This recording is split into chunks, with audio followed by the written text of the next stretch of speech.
మారుతున్న కాలానికి తగ్గట్టు అవసరాలు పెరుగుతున్నాయి. ఇందుకు తగ్గట్టు రవాణా అవసరాలు పెరుగుతున్నాయి. అందుకే రోజురోజుకు హైవేలు మరింత విస్తరిస్తున్నాయి. వేగం, భద్రత, సౌకర్యం ఇలా ప్రతి విషయంలోనూ మన హైవేలు ఇంటర్నేషనల్ స్టాండర్డ్కు తగ్గట్టు రూపుదిద్దుకుంటున్నాయి. అయితే హైవేలు కేవలం రవాణా మార్గాలు మాత్రమే కాదు, అవి ప్రగతి వేదికలు. ఈ రోజుల్లో హైవే సమీపంలో ప్రాపర్టీ అంటే అవసరం. రేపటి అవసరాలకు తీర్చుకోవడానికి మన చేతుల్లో ఉన్న మంచి అవకాశం. దీనిని ముందే గుర్తించిన సంస్థ జేఎస్ఆర్ సన్ సిటీ గ్రూప్.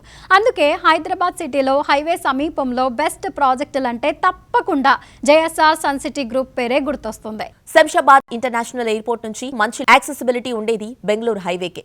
దానికి తోడు మంచి లివింగ్ కండిషన్స్ ఉన్న ఏరియాలు ఈ హైవేను ఆనుకొనున్నాయి. ఇండస్ట్రియల్ గా ర్యాపిడ్ డెవలప్మెంట్ అవుతుండటంతో ఇక్కడ ప్రాపర్టీలకు తక్కువ టైంలోనే మంచి అప్రిసియేషన్ లభిస్తోంది. అందుకే ఇక్కడ క్రేజీ ప్రాజెక్ట్ డెవలప్ చేస్తోంది జేఎస్ఆర్ సన్ సిటీ గ్రూప్.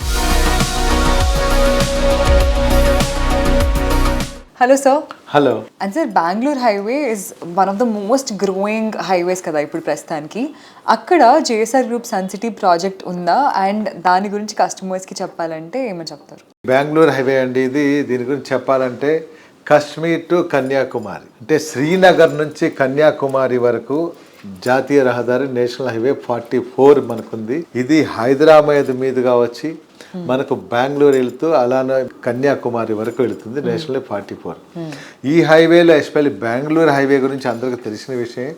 అన్ని హైవేల కన్నా ఒక 10 రెట్లు ఎక్కువగా ఈ హైవేలో డెవలప్మెంట్ ఉంది. అలానే హైదరాబాద్ తర్వాత మీకు గగన్పాడ్ ఏరియాలో చూసాం మేము అప్పట్లో, తర్వాత శంషాబాద్, తర్వాత కొత్తూరు, తర్వాత షాద్ నగర్ సరౌండింగ్స్ అంతా 10 years బ్యాక్ ఎలాంటి రియల్ ఎస్టేట్ గ్రోత్ అక్కడ ఉండేది కాదు. శంషాబాద్ వరకే లిమిట్ అనమాట.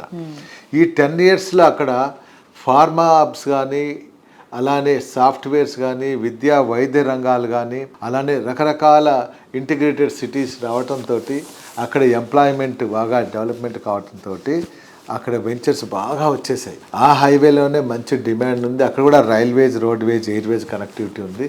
అప్ టు కర్నూలు వరకు చక్కటి ఇన్వెస్ట్మెంట్ చేసుకోవచ్చు. అలానే ఆ హైవేలో కూడా మా JSR Sun city venture Burgula షాద్ నగర్ దగ్గర ఉంది. నేషనల్ హైవే ఫేసింగ్లోనే మా వెంచర్ ఉంది. డిటీసీ పెరియరా చక్కగా డెవలప్ చేసి ఉంది అన్నమాట. సార్, ఇప్పుడు ఇండియాలో ఎలాంటి సిటీ అయినా చూసుకుంటే ఎయిర్పోర్ట్ సైడ్ డెవలప్మెంట్స్ అనేవి మనం ఎప్పుడు చూస్తూ వచ్చాం. అంటే ఇప్పుడు ముంబైలో కానివ్వండి, చెన్నైలో కానివ్వండి, బెంగళూరు దగ్గర కానివ్వండి, ఇన్ఫాక్ట్ హైదరాబాద్ దగ్గర ఎప్పుడైనా ఒక ఎయిర్పోర్ట్ ఉంది అంటే ఎయిర్పోర్ట్ చుట్టూ డెవలప్మెంట్స్ వస్తూ ఉన్నాయి. అలాంటిది Shadnagar is one such area airport దగ్గర ఉండి అండ్ యూనో ఇప్పుడు మ్యాసివ్ గ్రోత్ చూస్తుంది కదా. ఎందుకు ఒక ఇన్వెస్టర్ వచ్చి షాద్ నగర్లో ఇన్వెస్ట్ చేయాలి? షాద్ నగర్లో ఎందుకు ఇన్వెస్ట్ చేయాలంటే ముందు ఆ నేషనల్ హైవే గురించి మనం చెప్పుకోవాలి. నేను రియల్ ఎస్టేట్కి వచ్చిన 40 years బ్యాక్ కూడా బెంగళూరు హైవేకి మంచి డిమాండే వస్తుంటూ వచ్చింది. ఈరోజు 4112 kilometers distance Srinagar to Kanyakumari. అంతా ఇండియాలోనే భారతదేశ అతి పొడవైన national highway 44 Kashmir to Kanyakumari. అలాంటి గొప్ప నేషనల్ హైవే మన హైదరాబాద్ సమీపంలో తాకుతూ వెళ్తూ ఉంది. సో ఇదే కాకుండా అక్కడ ముందే చాలా 20 సంవత్సరాల క్రితమే శంషాబాద్ ఎయిర్పోర్ట్ స్టార్ట్ అయింది. అక్కడ రైల్వేస్ కూడా ఉంది అప్ టు బెంగళూరు వరకు. ఓఆర్ఆర్ వచ్చింది అక్కడ, అవుటర్ రింగ్ రోడ్. దాని పక్కనే ఇంటర్నేషనల్ ఎయిర్పోర్ట్ ఉంది. ఈ మెయిన్ ఏంటంటే transportation, national highway, international airport, దాంతోపాటు ఓఆర్ఆర్ అవుటర్ రింగ్ రోడ్ రావడంతో నగరాలు వెలియటం, వ్యాపార రంగాల అభివృద్ధి కావడంతో అక్కడ చక్కటి transportation system, railways, roadways, Airways ఉండటంతో ఇటు వెస్ట్కి వచ్చే లోపల కనెక్టివిటీ చక్కగా ఉంటుంది. అసలు సౌత్ ఈస్ట్ కనెక్టివిటీ ఉంటుంది. కాబట్టి బెంగళూరు హైవేలో మంచి టౌన్షిప్స్, మంచి ప్లాటింగ్ ఏరియాలుగా వచ్చాయి. ఆ ఏరియాలో చక్కటి ఫాస్ట్ గ్రోతింగ్ కూడా వచ్చింది.